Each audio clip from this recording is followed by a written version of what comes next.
How do the parents of special needs children care for them? In today's story, a mother of twins with special needs gives input on everyday struggles. Stay tuned.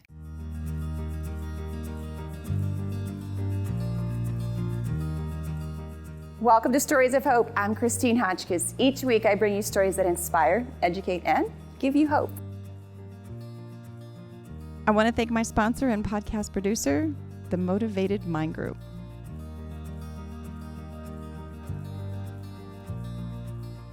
Being the parent of a special needs child takes tremendous patience and strength. Your love doesn't waver, but your life dramatically changes. My guest today is a mother of not one, but two special needs children. They are twins, and her story will inspire you for sure. Please help me welcome my guest, Jane Anderson. Welcome, Jane. Thank you for having me. Absolutely. I know you in a different way, in a different light in the community. You're very active. We just had an event that took place that was phenomenal. It was very fun. It was. School's coming back in, so these kids are going to be very happy they have all the supplies that they need. So good job, by the way. Thank you. It was wonderful to serve with everyone in the community last Saturday. And that comes to another thing, is serving is such a good thing to do. Sometimes we just don't have enough time, right? Being professionals, being moms, having families, and just doing what we feel that we have enough time on the clock. Which brings me to why you are here today. I understand you have another type of role, which is not just a volunteer and advocate and professional in our communities. You're a mother of you're a mother of 4 kids, but you have 2 twins who have special needs. That's correct. That's a full-time job. It is definitely a life path I did not expect, and definitely takes a lot more time than I had anticipated. I'm going to probably add in there. No, I'm not probably. I'm going to. You have to have patience too. Or you develop patience. Oh, there we go. Anyone that's paying attention. So that word patience, which is not one of my favorite words. Nor mine. No, but you have to acquire it. Oh, wow. Yeah. I commend you. Even though it's your everyday life, like anyone else has something going on in their life, they go, this is my life. Yeah. But for someone who doesn't know that walk, I have to say I commend you, because I have my own thing that people would, I couldn't do it. And I'm like, well, I'm not saying that I couldn't. I'd have to learn how to. Yeah. Tell me who these twins are. So our twins are Matthew and Nathan. They're identical twins. So we actually had a lot of infertility issues. So they were the result of our 7th and final round of infertility issues. That was a whole nother journey. But doing in vitro meant that there was a good chance we would have twins, but 40% of fraternal twins, that was kind of the percentage chance.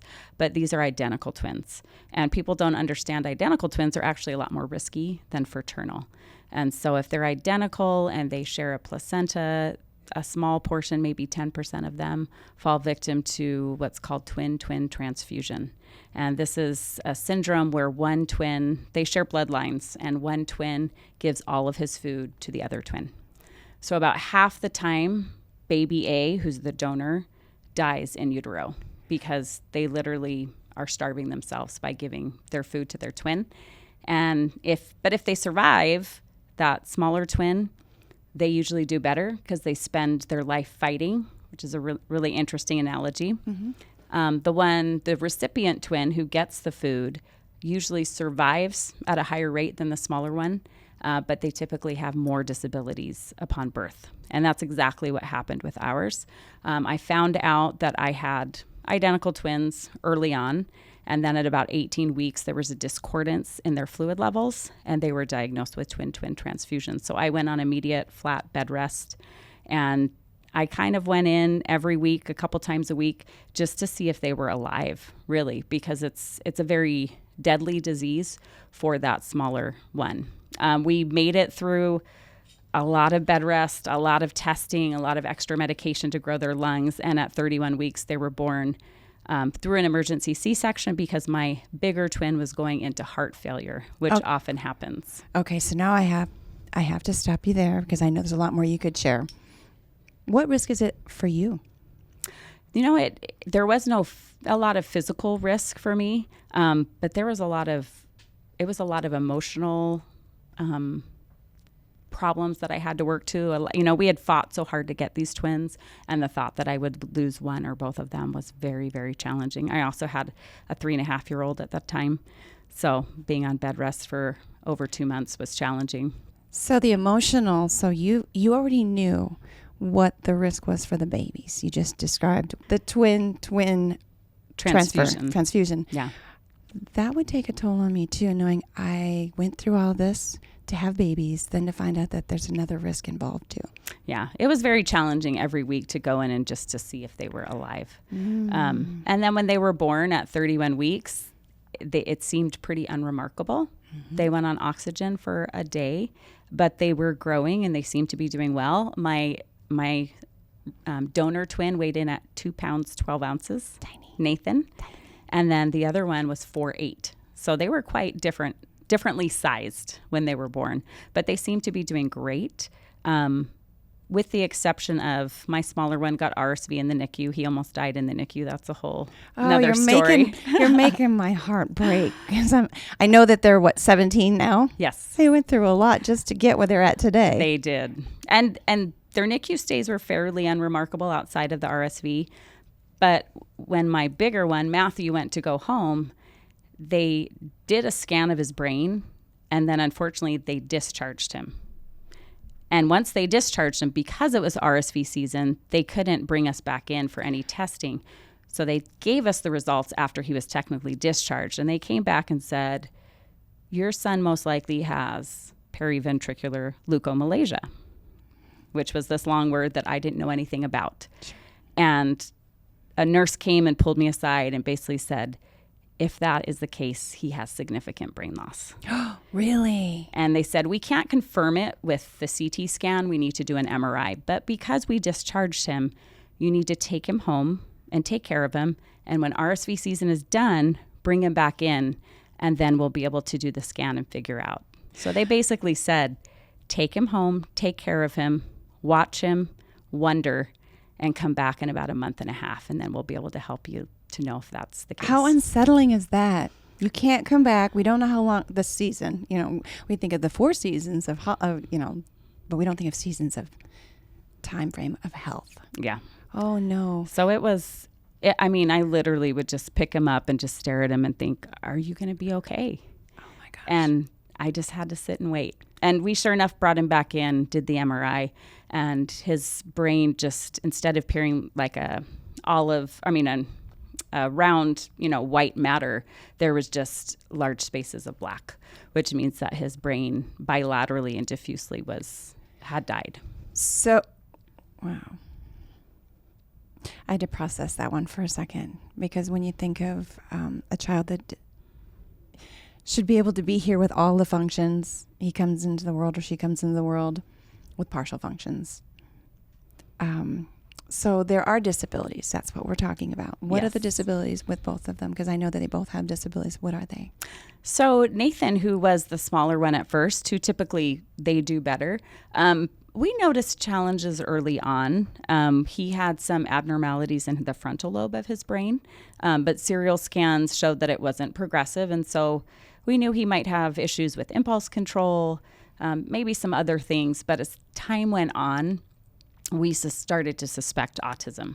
So a higher level functioning of autism. He was delayed in all of his milestones, but he was talking, he was interacting, but he was also staring at fans and wouldn't interact with other children. So he was diagnosed quite late for a boy at age 10 with autism, as well as ADHD.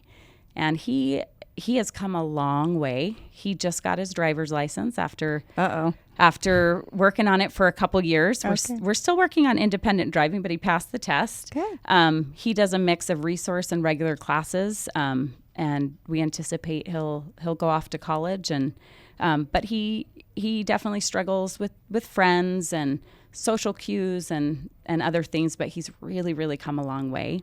Matthew, however, we noticed from early on he wasn't tracking very well. And I'd have to say one of the hardest moments of his early life was when we started to wonder if he wasn't seeing very well. And so we had someone from Foundation for Blind Children come in, which is an absolutely amazing organization here in the Valley. If you don't know about them, you should look into the amazing work that they do. I definitely will. But we had someone from their office come in, and they said, you need to see an eye doctor. And I remember taking him in, and the doctor did all these tests. And probably the hardest words of their young childhood was when he said, I'm so sorry, but your son has no visual perception. Oh no! And this is the younger of the two twins. It's baby B. Yep. So he was born second. He was the bigger one, the one that received all the fluid. So in due course, as they expected, he has more challenges. But as a mom, I think the hardest thing was realizing I had been looking at my son. Because as a mom, that's what you do, is you try to interact. And that visual perception is so much of their learning from a young age. And to hear those words and realize he has never seen my face. Oh, but he seemed that he did, but he didn't. No. Oh. And I knew it didn't look like maybe he was tracking the same way that his twin was, but just that realization, those words were pretty hard to hear. We realized he had a damaged optic nerve, a smaller than normal optic nerve, and then any visual clues that came through all of that damaged, eye stuff. When it got back to his brain, then his brain had trouble processing it as well. So of those three conditions, one can improve, and we've worked really hard to increase his ability to see things. So that's been a big challenge. So he is completely blind? So blindness is an interesting term. It's really a spectrum. Okay. We think of it as all black or all white, but people can be quote unquote blind, and it's as if they see through wax paper. Or they can be blind and they just have large holes that are inconsistent from day to day. Foundation for Blind Children works with doctors to map children's vision. So if you're cognitively normal, they can map a child's vision and understand where those deficiencies are. But with Matthew, with his cognitive abilities, that's just not something we've been able to do. So we just try to respond to what he seems to respond to and try to encourage him to continue to develop. Jane, all the different things you're talking about, the struggle from day one, and the things that we take for granted every day. I don't, but on an average, people take for granted, like their eyesight, the ability to do the things that we do. And here you don't struggle. This is what they do. These are your children. This is who they are. And you help them as best as you can. And I'm sure they interact just fine because this is their norm, right? How do they interact with one another? It's very interesting. Matthew likes Nathan, but Nathan adores Matthew. I thought you were going to say the opposite. I mean, they're siblings. Okay. Yeah. I mean, Matthew really likes Nathan, and he'll talk about him and pretend like he's in songs. Matthew loves music because he's blind. His hearing is acute. A different sensory that's been heightened. He can tell it's Sunday because he can hear the type of shoes I'm walking to his room. Oh. That's awesome. So he can definitely tell. But so he'll insert his twin into different things. He'll listen to a song and say, oh, Nate's there, that type of thing. But Nathan definitely feels a kinship to Matthew, likes to help him, likes to take care of him. But it's definitely been challenging. I mean, having twins alone is challenging to try to balance different needs. But I remember at one point we had 7 therapists coming to our house a week because both of my twins needed early intervention, needed help. But we were focusing a lot on Matthew because the deficiencies were greater. And I remember I have this one video that is a little killer as a mom, gets right to my heart. We're trying to help Matthew to use his right arm and to throw a ball. And so the video, I'm saying, Matthew, throw the ball. We give him the ball. Matthew, throw the ball. And then you hear in the background this little voice, and it says, Nady, throw. And it was my son, Nathan, kind of saying, I'm here too. So feeling left out. Yeah, it's definitely challenging. And my older son has borne his own challenges with having these twins come right after him. There's about 4 years in between. But we certainly couldn't do everything we wanted to do with Sam, my oldest son. And when he went off to college, we just basically said, we did the very best we could. Oh. And just said, we're sorry for the ways that we couldn't give you everything we wanted to. Please forgive us, and please try to be better than we were. And Sam is wonderful. One thing with... All right. I need this. You need this? Thank I need you. This. One thing with... we also have a daughter. that's 4 years younger. And we went through infertility, and our daughter just came to us. So we think she's pretty special at the end. But those are two more typical kids. They've had to sacrifice a lot to be in our family, but they have a keen awareness of difference and a joy in sacrifice that I think a lot of our kids are lacking these days. So for everything that we're not able to give them monetarily, trips, I mean, we can't do things as a family very often, but they have been given the gift of learning what it feels like to sacrifice, that they're not always the most important thing, that someone other's needs might come before theirs. I don't like using the word disability. I've been corrected by some that say it's a different ability, and I will always say it's a different ability. But for those people who still use the term disability, I look at it as we are different, and you have a unique family with the things that you just shared, that we had to get the Kleenex out for the first time on our show, with the things we take again for granted, but the bond that is there too.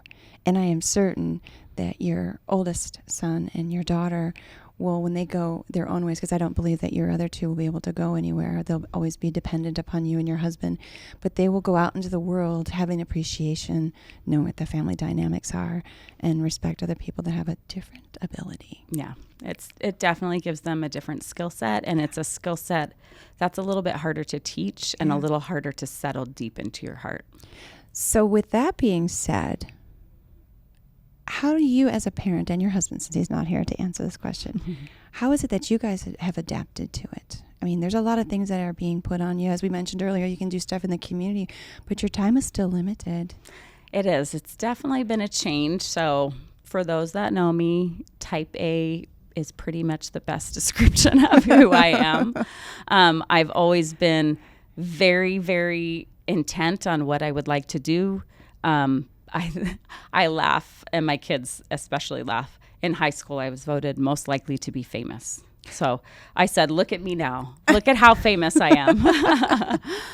But I definitely had things I wanted to do. You know, I started out, my first job was on Wall Street as an investment banking analyst. I, knew what I wanted to do, where I wanted to go. And my husband and I kind of describe our life as pre-twins and post-twins.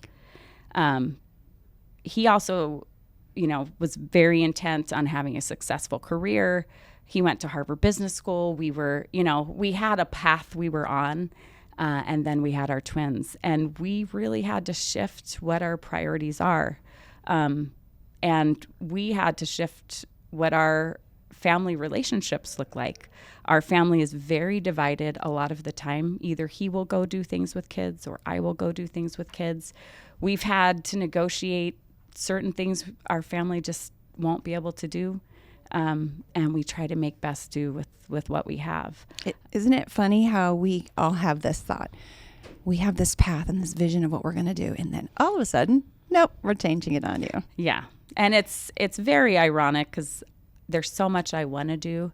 And there's just a lot of limitations. I don't know about that. I've seen where you've been lately. And I was like, how did she go there? You want to share where you were recently? We did go to Israel. Mm-hmm. So I had studied abroad there in college, and I had dreamed about going back. And there's another amazing organization, if you don't know about Ryan House. I do. So Ryan House is amazing, and we've been involved with them for a long time. And so we were able to take a trip and go back to Israel. And one of the neatest places, I'll just share real quickly about that. My favorite location was Capernaum.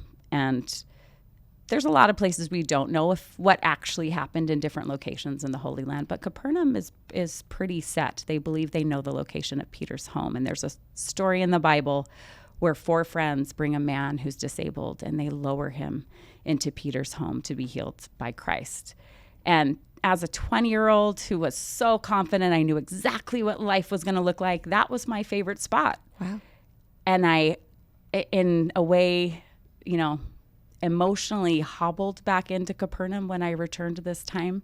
And I thought about those people lowering this man who was disabled. And I thought about all of my friends and family that literally have helped me And the surety of where my life is going is so greatly decreased from, how confident I was as a 20-year-old. Life has happened between now and then.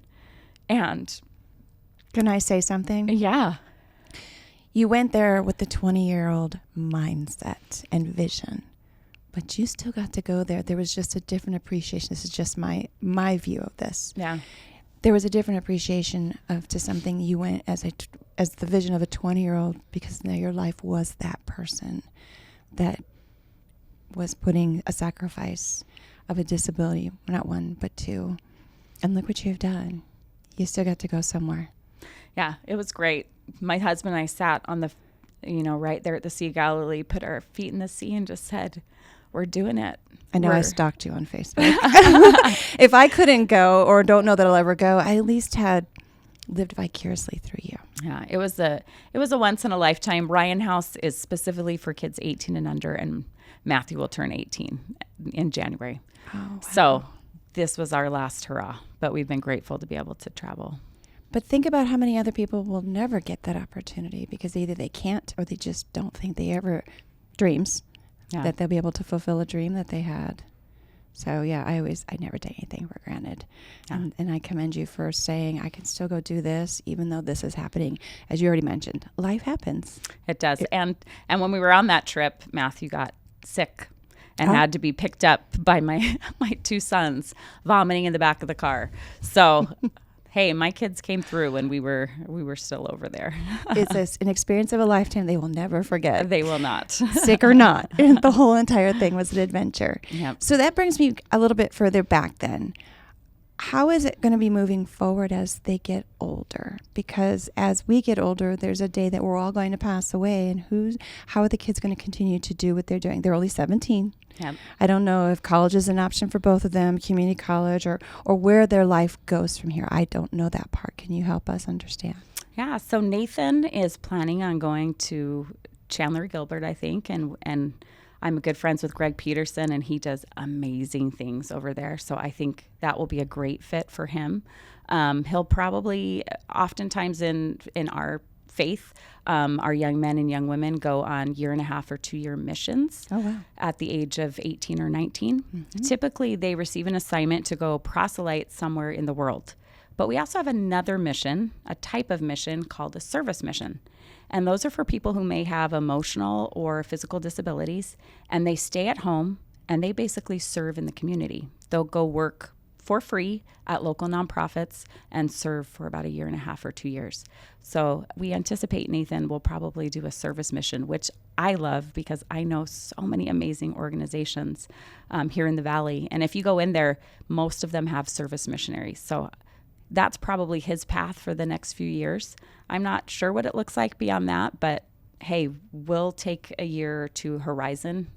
That's good for us. So what's that going to do for you as a mom, knowing that these service missions will be out of your control and out of your home? I think he will do wonderfully there. Mm-hmm. I think he'll be valued by the organizations that he serves in. I think it will be a great opportunity for him to feel like he's making a difference. I think it's going to be a great experience because I know a lot of these nonprofit executive directors and people who work with volunteers, and they just have the biggest hearts, and mentioning patience, a lot of patience. So that's why they're where they're at. I have a big passion for nonprofits, as you also know, with what I do in the community and what I do here. They're a resource for people that don't even know that they're there. Yeah. Yeah, and there's professions that don't always know what to do because it's a job versus a passion, and that's how I describe it. You know, you can get a job somewhere and anywhere, but are you passionate about that job? And so when you come to the nonprofits, I think it's a good match when you have people coming in there because they're like, this is what I want to do. This is how I feel. It's not about getting the paycheck. It's about what I'm doing and serving. Yeah. So my oldest son went on a mission to Oklahoma City, speaking Spanish for 2 years, teaching about, Jesus Christ. Nathan will spend that same amount of time, but he'll just go and work in the community. So I'm really excited about that. So they'll go together? No. So Nathan, my oldest, is up at school. He's in college. But Nathan he'll have some sort of companion and people he works with here, but he'll stay at home and just go serve during the day in nonprofits. So I have one final question, but before I do want to ask this other question because my final question is not related really to what I'm asking you, kind of. What would you say to someone who has a special needs child or children that has to learn patience or be able to be all that they can be to their child without having a burnout? Because I'm sure you get burnt out sometimes. Just a few times. I said a few times. You have a partner sometimes that can help you, and maybe the partner doesn't. But when you have even a single parent that has to deal with the different ability of one or two children at one time. Yeah, it's very challenging. I think as a mom with my oldest, I found a lot of how I worked through my own parenting was I found friends who were going through similar things. And that made it so much easier because there was community. It's very isolating when you receive a diagnosis for your child. So I encourage parents to try to find places where you can find that community. I think the hardest part for me as a parent, hands down, has been putting on and off my hat as a typical mom and a special needs mom.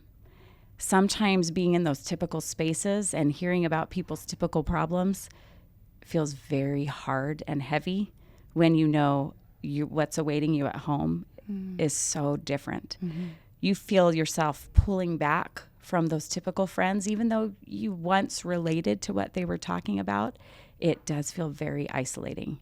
So working through bitterness, working through the recognition that maybe the friends that you had before don't have the capacity to walk with you in the harder path is a really sad thing.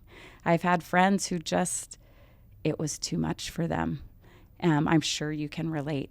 And it's really sad. And I honor those friends and I honor what they're able to do with their life, but it's sad when you realize that their journey with you in some ways just isn't going to continue. Mm-hmm.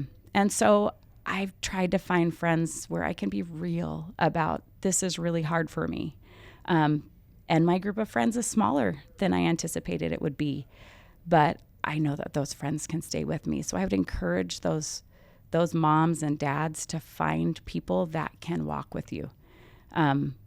We don't have time. We're so busy. We don't have time to help others feel comfortable with where we're at. We just need people who can catch up to where we're at and can support us. It's funny. You gave me this visual, and I was just having this conversation over the weekend. It's like when you're younger, everybody is your friend, right? Mm-hmm. Everybody.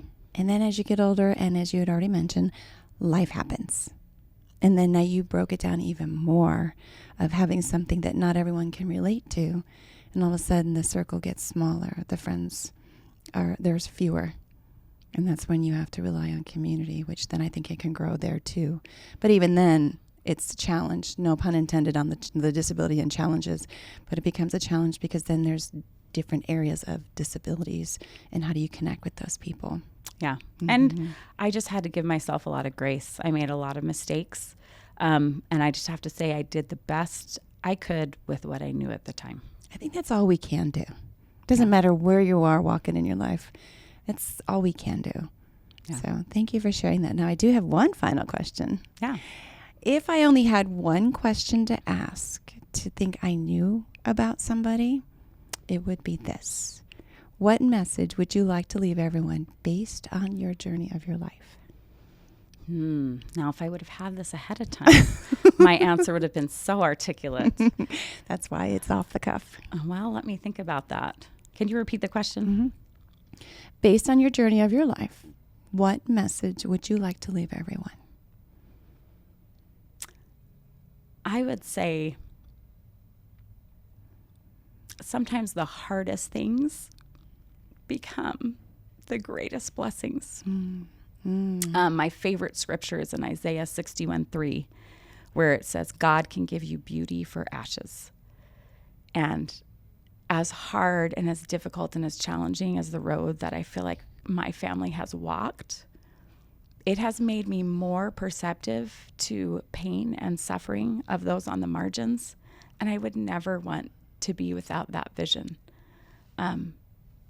I remember when my son Sam was little, he had to do a 6-word essay about his life. Let me see if I get this right. The essay was, Maddie, you make me see differently. Oh, wow.